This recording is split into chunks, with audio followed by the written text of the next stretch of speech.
एक दिन एक सज्जन धोती और शाल ओढ़े चेन्नई के समुद्र तट पर बैठकर भागवत गीता का पाठ कर रहे थे।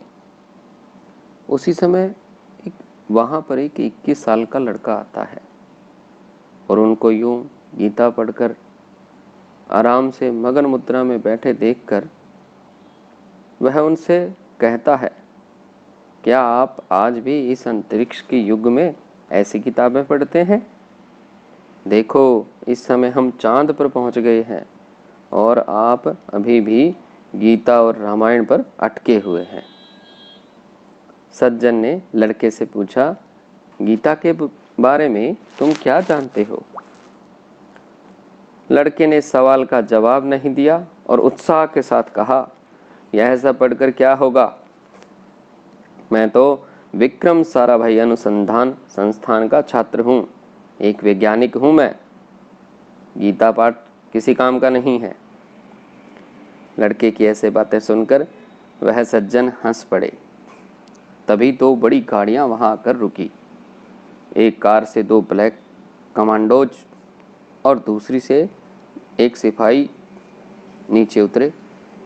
सिपाही के वेश में उसने बड़ी कार का पिछला दरवाजा खोला, सलामी दी और दरवाजे के पास खड़ा हो गया।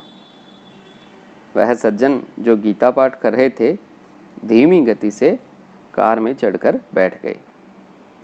यह सब देख लड़का हैरान परेशान हो गया।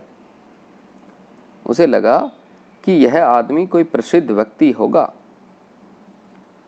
किसी ना किसी तरह वह दौड़कर उनके पास गया और जाकर बड़ा ऐसे पूछा, सर सर आप कौन हैं? सज्जन ने बहुत ही धीमी आवाज में उत्तर दिया कि मैं विक्रम साराभाई हूं। लड़का हैरान सा रह गया, जैसे 440 वोल्ट का झटका लगा हो। इस कथा से, इस कहानी से यदि आपने प्रेरणा लेकर अपने जीवन में इस एक बात को पूरा पक्का कर लिया कि आज से हमें श्रीमद् भगवद गीता का अध्ययन करना है, तो फिर यह मेरा पूर्ण विश्वास है कि लाइफ में आपको कभी पीछे मुड़कर नहीं देखना पड़ेगा। क्योंकि इस धरती पर ऐसे बहुत सारे सफलतम इंसान हैं और पहले भी हुए हैं, जिन्होंने अपने अपने क्षेत्र में उच्चतम शिखर को छुआ है। उन्होंने अपने जीवन काल में कई बार इस बात को स्वीकार किया कि श्रीमद् भगवद गीता उनके जीवन का सबसे प्रेरणादायी उद्बोधन है। इनसे हमें प्रेरणा लेनी चाहिए।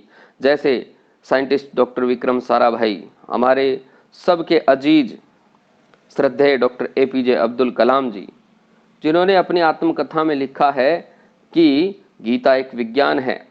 गीता, रामायण, महाभारत भारतीयों की अपनी सांस्कृतिक विरासत का एक बड़ा गर्व का विषय है।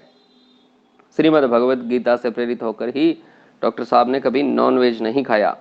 इसके अलावा भी बाल गंगाधर तिलक जी और भी ऐसे बहुत सारे नाम हैं जिन्होंने श्रीमद् भगवद गीता को अपनी सफलता का आधार बताया है। और यह आधार हो भी क्यों ना, क्योंकि आपको आपकी अपनी उच्चतम सफलता का परामर्श स्वयं भगवान श्रीमद् भगवद गीता के रूप में प्रदान कर रहे हैं।